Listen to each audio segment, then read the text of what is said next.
Hello मेरे प्यारे साथियों, आपका स्वागत अपना यूट्यूब चैनल स्टडी 2020 पे। आज हम लोग देखने वाले हैं रीजनिंग में पार्ट 5 को।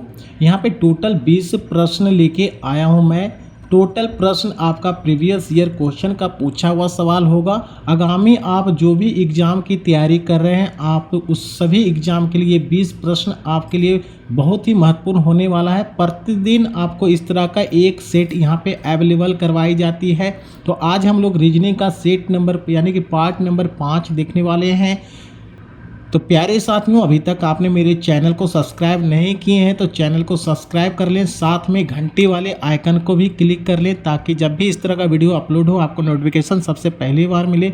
आज का हमारा प्रश्न का टाइप होगा, यहाँ पे मिसिंग नंबर है। यहाँ पे जो मिसिंग नंबर है इस पर कौन सा नंबर आएगी, सबसे पहली बात तो इस तरह का प्रश्न को हम लोग देखने वाले हैं। ये देख लो, सीरीज वाले प्रश्न भी हम लोग यहाँ पे सॉल्व करने वाले हैं। और धातु, चांदी, सोना में आपस में क्या संबंध होगा, इस वेन डायग्राम से ये भी हम लोग समझेंगे। सभी प्रश्नों को हम लोग आसान तरीका से समझने की कोशिश करेंगे। तो चलिए शुरुआत करते हैं आज के पहले प्रश्न से।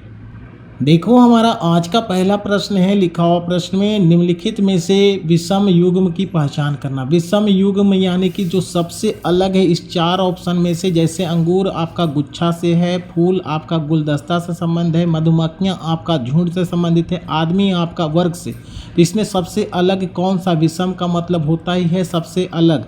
जो सबसे अलग होगा उसको चुनना है। तो जैसे अंगूर, अंगूर क्या होता है, गुच्छा में होता है। अंगूर क्या होता है, गुच्छा में होता है। फूल क्या होता है, गुलदस्ता में होता है। फूल कहाँ होता है, गुलदस्ता में होता है। मधुमक्खियाँ कहाँ होता है, झुंड में। मधुमक्खियाँ कहाँ होती है, झुंड में होते हैं। लेकिन आदमी वर्ग में नहीं होता, आदमी वर्ग में नहीं होता। ये सबसे अलग है, ये सबसे अलग है। तो हमारा ऑप्शन डी आंसर हो जाएगा।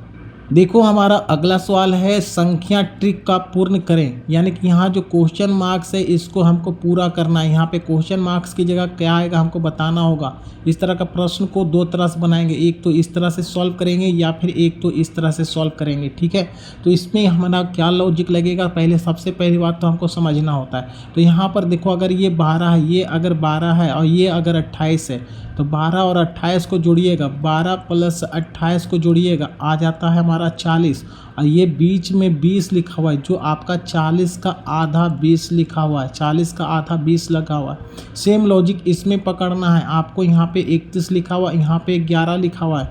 ठीक है, तो 31 और प्लस 11 जोड़ेंगे, आ जाता है 42।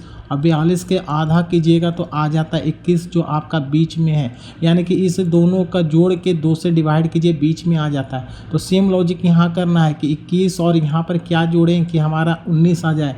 21 और प्लस x और ये दोनों का जोड़ने के बाद आधा करेंगे तो हमारा 19 आ जाएगा। तो 21 प्लस x करें तो 38 आ गया। और x बराबर कितना होगा, 38 में से 21 को घटा दीजिए, 17 हमारा यहाँ पे आंसर हो जाएगा। 17 हमारा यहाँ पे आंसर हो जाएगा। क्लियर हो रहा है तो लाइक कीजिए, चैनल को सब्सक्राइब कीजिएगा। नेक्स्ट सवाल देखिए, हम लोग का 3 नंबर प्रश्न कहता है, विषम का चयन करें। विषम का चयन करें, विषम यानी जो सबसे अलग है, जो सबसे अलग है उसका चयन करना है। अभी जस्ट आपको देखना होगा इसमें जो सबसे अलग होगा। तो यहाँ देख रहे हैं कि यहाँ पर F है, G है, H है, यहाँ पर A है, E है, I है, यहाँ पर I है, O है, U है, यहाँ पे O है, U है, A है। सबसे अलग कैसे पता चलेगा, तो यहाँ देखो तीनों का तीनों यहाँ पे वॉवेल है, तीनों का तीनों नंबर आपका वॉवेल है। यहाँ पर भी तीनों का तीनों आपका वॉवेल है, यहाँ भी तीनों नंबर आपका वॉवेल है। लेकिन ये तीनों नंबर कॉन्सोनेंट है। क्या नंबर है, कॉन्सोनेंट है। यानी कि यहाँ पर हमारा ऑप्शन ए हमारा सबसे अलग है। तो हमारा ऑप्शन ए हमारा यहाँ पे आंसर हो जाएगा। नेक्स्ट सवाल देखिए, 4 नंबर प्रश्न कहता है। 4 नंबर प्रश्न को ध्यान से देखिए।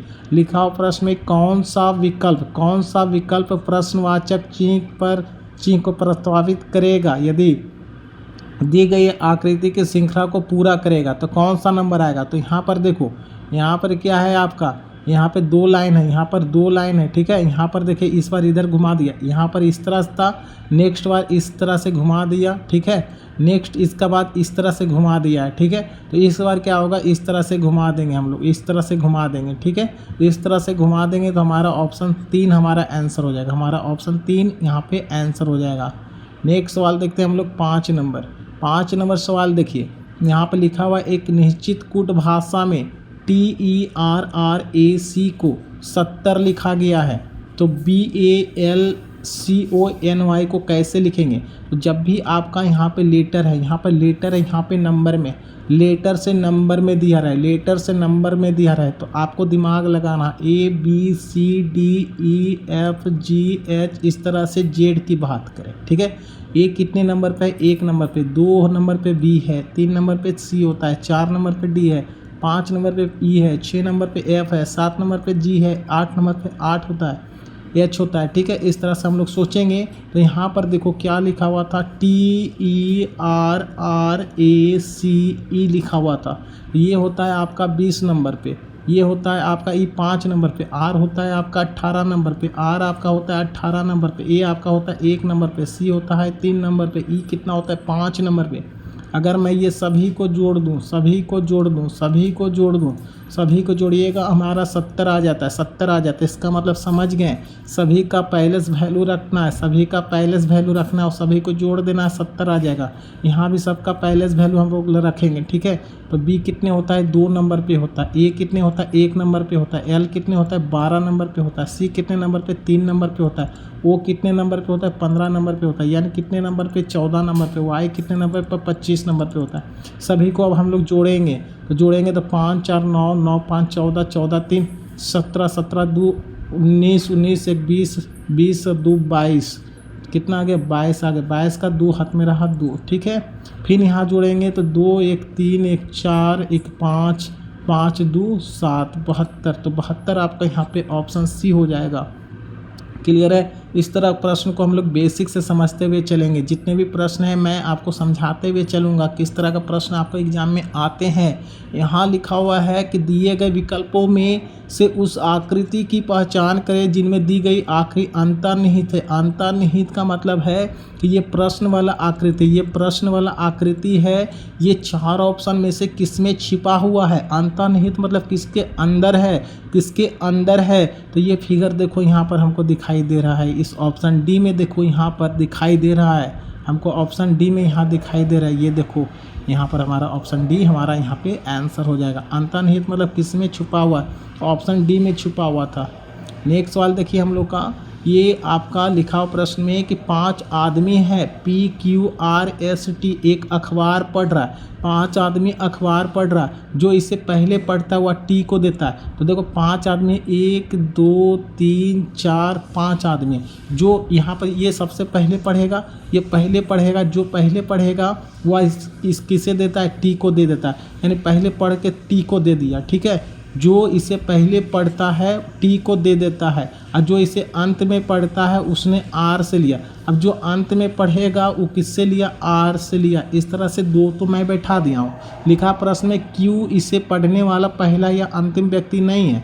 क्यू आपका ना पहला यहाँ पर बैठेगा ना यहाँ पर बैठेगा, तो बैठेगा कहाँ? बीच में बैठेगा। क्यू कहाँ बैठेगा? बीच में बैठेगा, क्योंकि क्यू ना तो पहला है ना तो अंतिम है। क्यू कहाँ बैठ जाएगा? एक जगह खाली है, आपको क्यू को बैठा दिया, ठीक है।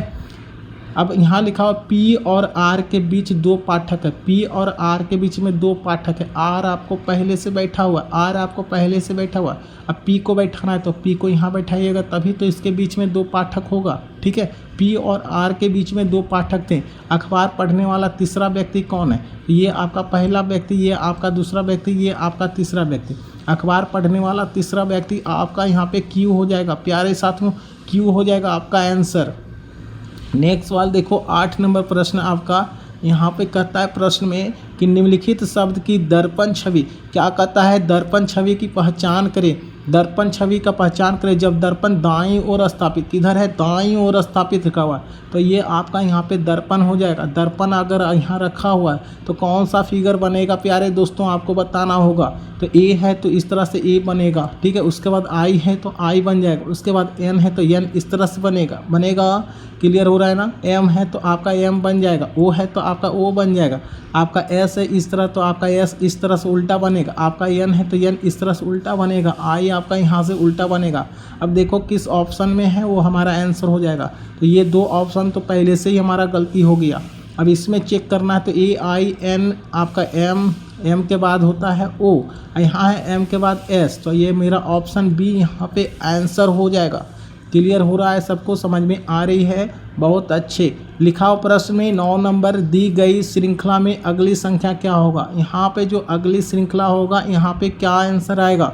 तो इस तरह का प्रश्न में आपका 2 से 10 लिखा गया, किस प्रकार लिखा गया आपको समझना है। यहाँ पे 84 लिखा है, किस तरह से आपको समझना होगा।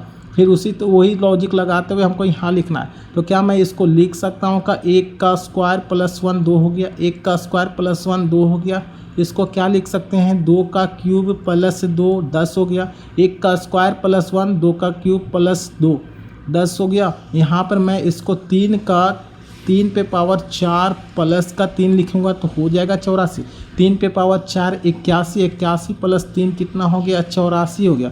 अब देखो यहाँ पर लॉजिक क्या लगा, 1 है तो 1 का स्क्वायर हुआ, फिर 2 का क्यूब हुआ, 3 का क्यूब। तो इस बार 3 1 2 3 3 पे पावर 4, तो इस बार 4 पे पावर 5 हो जाएगा, 4 पे पावर 5 हो जाएगा। यहाँ पे 1 जोड़े, यहाँ पे 2 जोड़े, यहाँ पे 3 जोड़े, यहाँ पे 4 जोड़ेंगे। कितना जोड़ेंगे, 4 जोड़ेंगे। इसको सॉल्व कीजिएगा, 4 पे पावर 5, 4 चौके 16 चौके 64 चौके 256 चौके 256 गुने 4 कीजिएगा। 6 चौका 24, हाथ में रहा 2, 5 चौके 20, 2 22, तो 4 दूनी 8, 2 10, अब प्लस का 4 1028 कितना हो जाएगा, यहाँ पे 1028 हो जाएगा प्यारे दोस्तों।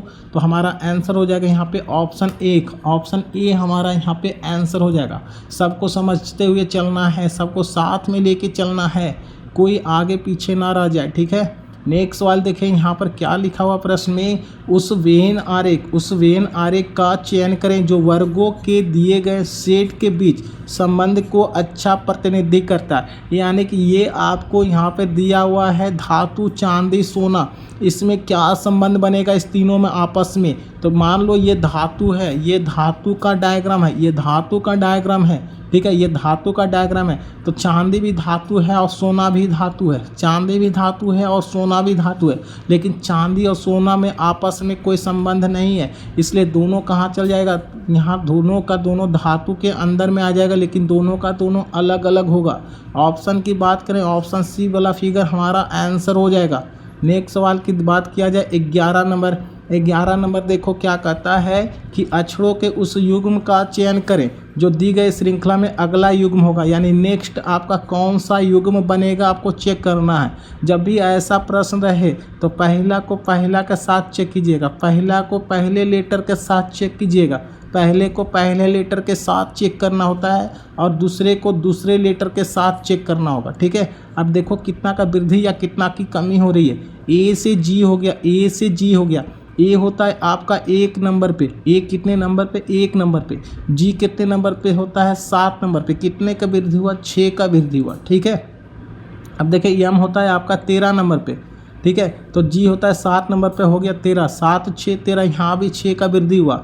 एस होता है आपका 19 नंबर पे, 13 से 19 हो गया, यहाँ भी 6 का वृद्धि हुआ। तो हम देख रहे हैं कि यहाँ 6 का, यहाँ 6 का थिंक है, तो यहाँ भी 6 का वृद्धि होगा। तो 19 और 6 25 हो जाएगा, 25 हो जाएगा, यानी कि वाई यहाँ पर मेरा आंसर हो जाएगा, वाई आ जाएगा, ठीक है। अब सेकेंड लेटर को सेकेंड के साथ देखा जाए तो बी होता है 2 नंबर पे, एच होता है 8 नंबर पे। कितने का वृद्धि हुआ, यहाँ भी 6 का वृद्धि हुआ। अब देखिए एन होता है 14, 8 एच होता है 8, 8 6 14, यहाँ भी 6 का वृद्धि हो गया। टी होता है 20 नंबर पे, तो देखो एन से टी पर जाने के लिए यहाँ भी 6 का वृद्धि होगा, तो यहाँ भी 6 का वृद्धि होगा। तो 20 और 6 26, 26 आपका हो जाता है जेड, तो वाई जेड आपका यहाँ पे आंसर हो जाएगा जो आपका ऑप्शन 1 में है, ठीक है। नेक्स्ट सवाल देखिए, लिखा हुआ प्रश्न में आपका उस विकल्प का चयन कीजिए जो तीसरे पद से उसी प्रकार संबंधित है जिस प्रकार दूसरा पद पहले पद से। ये आपका दूसरा पद है, ये पहला पद है, तो दूसरा पद पहला से किस प्रकार लिखा गया, सेम लॉजिक यहाँ लगा देना है। तो जब भी आपको इस तरह से प्रश्न होगा यहाँ पर लिख लीजिए जरा सा, यहाँ पर जब लिख लेंगे, यहाँ पर जब लिख लिया तो आपको पता चल गया होगा कि अच्छा ये तो यू देखें यहाँ लिख दिया, पी आपको यहाँ लिख दिया है, ये आपको यहाँ लिख दिया, एस आपको यहाँ लिख दिया, और ये सेम टू सेम लॉजिक मैं अगर यहाँ लगा दूँ तो ए आपका यहाँ हो जाएगा, आर आपका यहाँ पर हो जाएगा, ये वाला आर आपका यहाँ हो जाएगा, ओ आपका यहाँ हो जाएगा, और बीच वाला सेम टू सेम यहाँ लिख देंगे। तो A R Z R O, A R Z R O, option C देख लेना हमारा राइट जवाब हो गया। क्लियर हो रहा है। इस तरह का वीडियो पाने के लिए आप मेरे चैनल को सब्सक्राइब फटाफट कर लें। प्रतिदिन आपको एक सेट यहाँ पर करवाई जाती है इस तरह का रीजनिंग का। देखिए नेक्स्ट सवाल हमारा 13 नंबर, निम्नलिखित समीकरण का मान क्या होगा यदि भाग का अर्थ जोड़, प्लस का अर्थ घटाव, घटाव यानी माइनस का अर्थ गुना और गुना का अर्थ भाग है। यानी यहाँ पर करना है कि ये आपका समीकरण दिया हुआ है, ये आपका दोस्तों समीकरण दिया हुआ है। तो यहाँ पर है 49 गुना, और गुना का अर्थ यहाँ पर दे दिया है, गुना का अर्थ दे दिया है भाग, तो यहाँ पे करना होता है भाग, ठीक है। फिर लिखा हुआ माइनस, और माइनस का अर्थ क्या लिख दिया है गुना, तो यहाँ गुना लिखिएगा 3। फिर है भाग, और भाग का अर्थ क्या कर दिया जोड़, तो यहाँ जोड़ दीजिएगा। और फिर प्लस, प्लस का अर्थ है घटाव, तो यहाँ घटाव करना। अब हमको इसको सॉल्व करना है, जो आएगा वो हमारा आंसर हो जाएगा। तो यहाँ से 7 × 49 कट गया, और 7 × 21 हो गया, प्लस का 9 माइनस का 4 कीजिएगा, तो 9 में से 4 गया 5, और 21 5 26 हमारा यहाँ पे आंसर हो जाएगा, जो आपका ऑप्शन बी में है। नेक्स्ट सवाल की बात किया जाए तो लिखा प्रश्न में एक निश्चित कूट भाषा में इतना को इतना लिख दिया गया है, तो सोशल को कैसे लिखेंगे। जब भी ऐसे सवाल आए तो आप सबसे पहले तो इसको लिख लीजिएगा POLI पॉलिटिकल, TICAL पॉलिटिकल लिखा हुआ, उसके नीचे ये लिखिएगा QNMHUHDZM लिख लीजिएगा। अब देखिए P से Q हो गया, पहले लेटर को पहला से देखा तो P से Q हो गया, 1 का वृद्धि हुआ, कितने का वृद्धि हुआ 1 का। अब यहाँ पे O से N हो गया, यहाँ पर 1 का कमी हो गया, L से M हो गया, 1 का वृद्धि हो गया, I से H हो गया, 1 का कमी हो गया। यहाँ से लॉजिक लग रहा है, यहाँ पे L से M हो गया, 1 का वृद्धि, यहाँ 1 का कमी। यहाँ से लॉजिक लगा कि एक बार 1 का वृद्धि हो रहा है, एक बार 1 का कमी हो रहा है, एक बार 1 का वृद्धि हो रहा है, 1 का कमी हो रहा है। तो सेम लॉजिक आपको यहाँ लगाना, एक बार 1 का वृद्धि, फिर 1 का कमी, फिर एक बार 1 का वृद्धि, फिर 1 का कमी, फिर एक बार 1 का वृद्धि, फिर 1 का कमी करेंगे।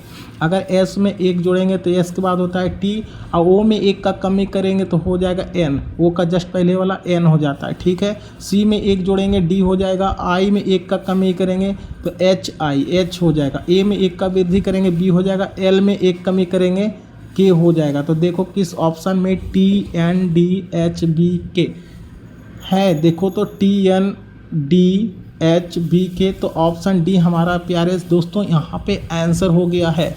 नेक्स्ट सवाल की बात किया जाए 15 नंबर, तो लिखा हुआ प्रश्न में उस विकल्प का चयन करें जो तीसरे पद से उसी प्रकार संबंधित है जिस प्रकार दूसरा पद पहले से। तो सेम प्रोसेस आपको देखो यहाँ पर लिखा हुआ है, 144 का संबंध आपका 12 से है, तो 576 का संबंध किससे होगा। तो देख रहे हैं यहाँ पर कि 144 जो है 12 का स्क्वायर है, 12 का स्क्वायर है 144, तो ये 12 यहाँ पे लिख दिया गया है, तो ये आपका 576 24 का स्क्वायर होगा, तो यहाँ पर 24 लिख देंगे, 24 लिख देंगे, यही हमारा यहाँ पे आंसर हो जाएगा। नेक्स्ट सवाल देखिए 16 नंबर लिखा हुआ है ABCDE और F 6 मित्र है, एक लंबी बेंच पर बैठा हुआ है। लंबी बेंच पर बैठने का कहने का अर्थ हुआ कि इस तरह से 6 मित्र बैठा हुआ है, 1 2 3 4 5 6 मित्र बैठा हुआ है। E और F केंद्र में है, E और F केंद्र में है, कहने का मतलब हुआ कि E और F यहाँ पर दोनों का बीच में, एकदम बीच में होगा, या फिर F या E इस तरह से बैठ सकता है, दो तरह से बैठ सकता है। जबकि A और B दो अंतिम छोर पर है, अंतिम छोर कहने का मतलब यहाँ पर A तो यहाँ पर B हो जाएगा, ठीक है, अंतिम छोर में है। अब यहाँ लिखा है C जो है A का ठीक बाएं तरफ है, तो यहाँ इधर दाहिना हो जाएगा, A का दाहिना हो जाएगा, लेकिन C कहाँ A के बाएं तरफ, तो A इधर बायां तरफ होता है, तो बाएं तरफ एक भी जगह नहीं है, तो हम बैठा दिए हैं गलत। हम कहाँ बैठा दिए, गलत बैठा दिए। कहने का मतलब यहाँ पर B होगा, यहाँ पर A होगा, ठीक है, कहने का मतलब यहाँ B होगा, यहाँ पर A होगा। अब A का बायां तरफ हो गया इधर, तो C जो है A के ठीक बाएं तरफ, तो C आपका यहाँ पर बैठ जाएगा, ठीक है। अब क्या आप पहचान सकते हैं कि B के ठीक दाएं तरफ, B के ठीक इधर दाहिना तरफ कौन बैठ सकता है। तो आपका 6 आदमी था, तो 6 आदमी में A हो गया, B हो गया, C हो गया, D छूटा हुआ, D आपका बचा हुआ है, तो B का दाहिने तरफ एकदम कौन हो जाएगा, D आपका यहाँ पे आंसर हो जाएगा, जो आपका ऑप्शन बी में है प्यारे दोस्तों। चलिए नेक्स्ट सवाल देखें प्यारे दोस्तों, तो इसमें कह रहा है सीधा विषम की चयन करना, विषम यानी जो सबसे अलग होगा इसमें चेक करना है। तो यहाँ पे 68 है, यहाँ पे 72 है, यहाँ पर 96 है, यहाँ पे 48 है। तो देखने से लग रहा है कि सभी का सभी ये 6 से कट रही है, ये भी 6 से कट रही है, ये भी 6 से कट रही है, लेकिन ये 6 से नहीं कट रही है। तो यही हमारा क्या हो जाएगा, यहाँ पे आंसर हो जाएगा प्यारे दोस्तों। नेक्स्ट सवाल देखिए, आपका कथन और निष्कर्ष की बात किया जाए तो जब भी कथन और निष्कर्ष की बात किया जाएगा तो कथन निष्कर्ष में कुछ का डायग्राम ऐसे बनाइएगा और सभी का डायग्राम ऐसे बनाइएगा, ठीक है। तो यहाँ लिखा प्रश्न में कुछ बिल्लियाँ बकरी है, कुछ बिल्ली बकरी है। तो पहले हम बिल्ली बना लेते हैं। मान लो ये डायग्राम बिल्ली का है तो कुछ बिल्ली बकरी है, तो यहाँ से ये इतना पार्ट जो घुसेगा ये बकरी होगा, ठीक है। कुछ बिल्ली बकरी इस तरह से बन गया। अब लिखा सभी बकरी गाय है, तो जितना भी बकरी है सबका सब गाय है, तो बकरी कहाँ चल जाएगा, गाय का अंदर चले जाएगा। तो ये हमारा फिगर बनेगा, यहाँ पर इस तरह का फिगर प्यारे दोस्तों बन जाएगा। अब निष्कर्ष हमको चेक करना है, सभी गाय बकरी है। अब बताओ सभी गाय बकरी, गाय देखो कितना बड़ा है, गाय देखो कितना बड़ा है, इतना बड़ा गाय है, और बकरी इतना छोटा, कभी भी नहीं बन सकता, कभी भी नहीं बन सकता। तो ये गलत हो गया।